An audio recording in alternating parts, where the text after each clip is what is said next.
председателе, почитуван заменик министер, почитувани колеги. Интересно е навистина некојаш да се види како знаат да се вклопат коцките. Некој го велат тоа поетска правда, некој го вели тоа карма, некој си го велат го заслужија, но еве веќе недела ден или десетина дена од тема во тема на дискусија што доаѓаме пред во ова собрание, самите пратеници, представници на мнозинството, со секоја нова отворена тема се принудени самите да се негираат.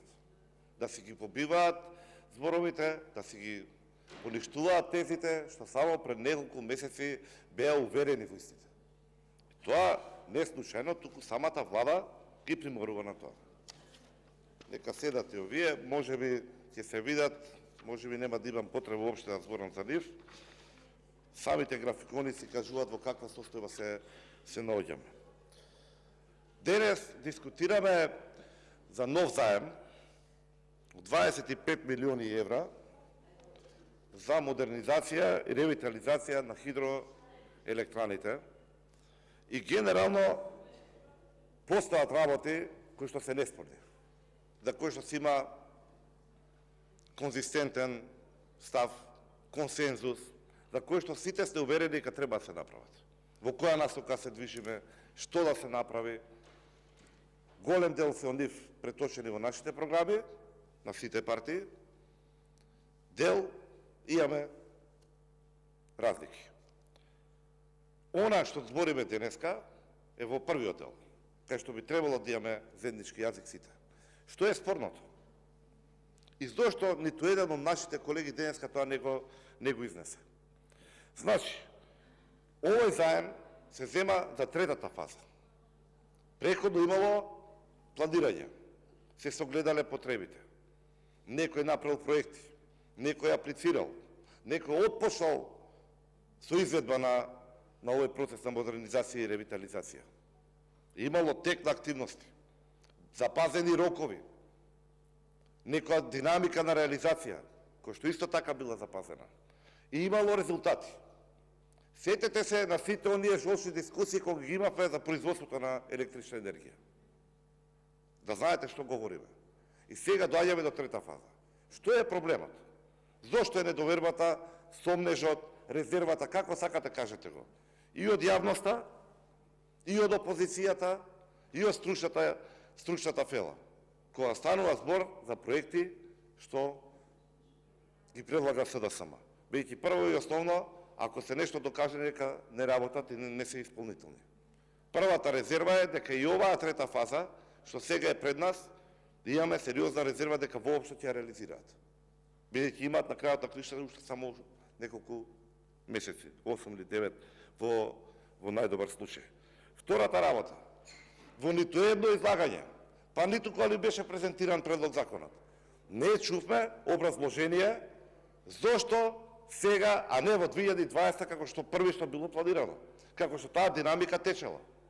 Зошто ниту еден од нашите почитувани колеги, не го спомнувам заменик министерот, тука од премиерот требаше да биде кажано, бидејќи се коси со неговите постулати што ги имаше во експозето. Зошто ниту еден не ни кажа причините зошто се дослеша. Малтене цел мандат е тоа. 2020 требало биде реализирано, ние сега ќе бараме кредит во 2023 година. Зошто, ако некој размислува за доброто на државата, за добробитот на граѓаните, за нивната безбедност, сигурност, за развојот на нашата држава, ниту еден не излезе и да ги лоцира причините зашто се доставува. Ниту еден, барем еден, да се најдеше и да искочи и да каже доколку ова беше реализирано од 2020 година. Еве ќе го продолжам колегата преходно што кажа. Ќе го продолжевме векот на хидроелектраните, ќе ја зголемевме нивната моќност за 47 гигават часови. Тоа ќе ни заштедеше толку и толку пари. Ние ќе произведувавме толку и толку струја. Немаше да биде оптеретен системот. Можеби немаше да имаме потреба ни да крадеме струја од Европската енергетска мрежа, да се срамиме пред целиот свет. Кој знае, можеби Бистимовски немаше да даде ќотек. Не знаеме ни тоа. Барем да ни ги даде работите што беа како последици. Понатаму, зошто е разочараноста од сите нас од оваа влада. За ова достоење. Претворете го тоа во пари, да видите колку ќе заштедеше државата. Дали ќе имаше воопшто потреба од кредит дополнително да се земаме? Или ќе ги имаше веќе произведено и заштедено тие средства? Ниту еден од овдека не се дрзна да се каже ги лоциравме на боите, кривецот е познат, има име и презиме, преземени се тие чекори, преземени се тие препораки, постапене по нив, одговорноста, еве се постапува по нив. Нема да се случи повторно. Не. И затоа е чудно што го велиме ние, зашто толку представниците на парламентарното мнозинство се љутат кога се повикуваме на ДЗР. Па на што да се повикаме? Пред само 3 дена имавме дискусија во која што имаше некаква поддршка, вака барем неформална, да се подигне статусот на ДЗР како тело кое што е еден орган што надзира работата. Има методологија што ја проверува нивната работа. За сега да имаме сосема спротивно. Дали не е одлика на корумпиран и нефункционален систем, толку вашиот министер што го кажа? Пазар 3, коалиција. Дали можеби не е производ сега тоа што дојдеме состојба и во енергетскиот систем, и во културата, и во стопанството и секаде. Дека се базираат односите во владата на принципот дати го дај ми го. Само тоа. Еве јас ќе искористам реченицата што е денеска можеби задолжителна. Во управувањето со јавните инвестиции отсуствува системска правна рамка, постапки и процедури. Надлежни институции дефинирани индикатори за систем за мониторинг и надзор на спроведувањето на јавните инвестиции и така натаму. Село без кучи ја ни направивте државата. Ради нати го дај ми го коалицијата, ради задоволувањето на личните партиските или не знам какви интереси, но сигурно не интересите на македонскиот народ. Ревизорите отврдија дека кај субјектите кои се надлежни за реализација на проектите, проектната документација не е резултат на системски, технички, економски и финансиски анализи, туку на нарачки на Артан Груби и компанија. На балансот помеѓу Ковачевски, едниот Ковачевски, другиот и нивните фирми кои што тргуваат со струја. Ова требаше биде направено уште пред 3 години. Затоа и велам јас. Оваа влада со секое ново прашање, со секоја нова точка на дневен ред во собранието генерира само прашања, нема никогаш одговори. А ако има, тие се половични или неточни. И тоа нема да се промени. Јас навистина не знам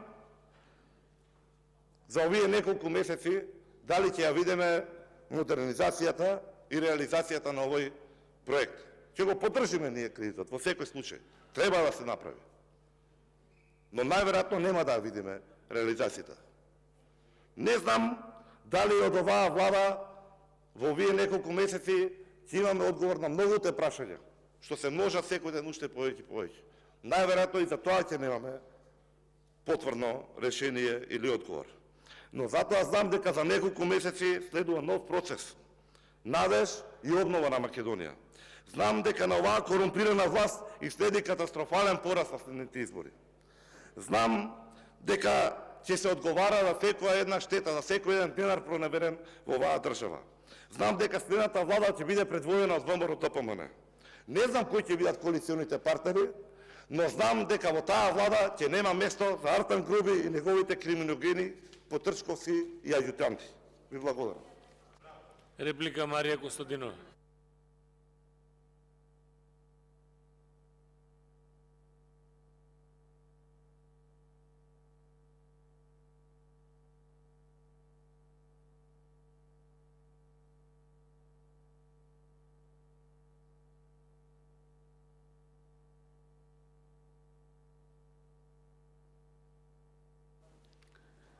Благодарам, подпредседателе. Почитувани колеги, колега, се јавив за реплика бидејќи во вашиот говор имавте нафрливте повеќе дилеми, иако во голем дел бевте коректен и рековте дека ние повеќе пати повторивте, ние овој заем ќе го поддржиме. Ние овој заем ќе го поддржиме и добро е рековте вакви заеми да ги гласаме заедно, бидејќи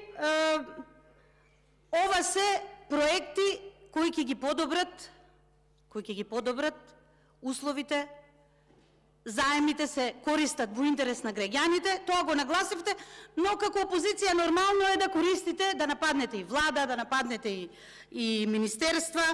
Сепак, сакам само да ви укажам едно нешто. Колега, во овој документ ги имавме за 10 години задолжувањата на сите предходни влади и на оваа влада, но и голем дел од заемите кои се взимале со или без гаранција назад 10 години. Во интерес на времето, само неколку ги напоменам. Во 2016 година, пример,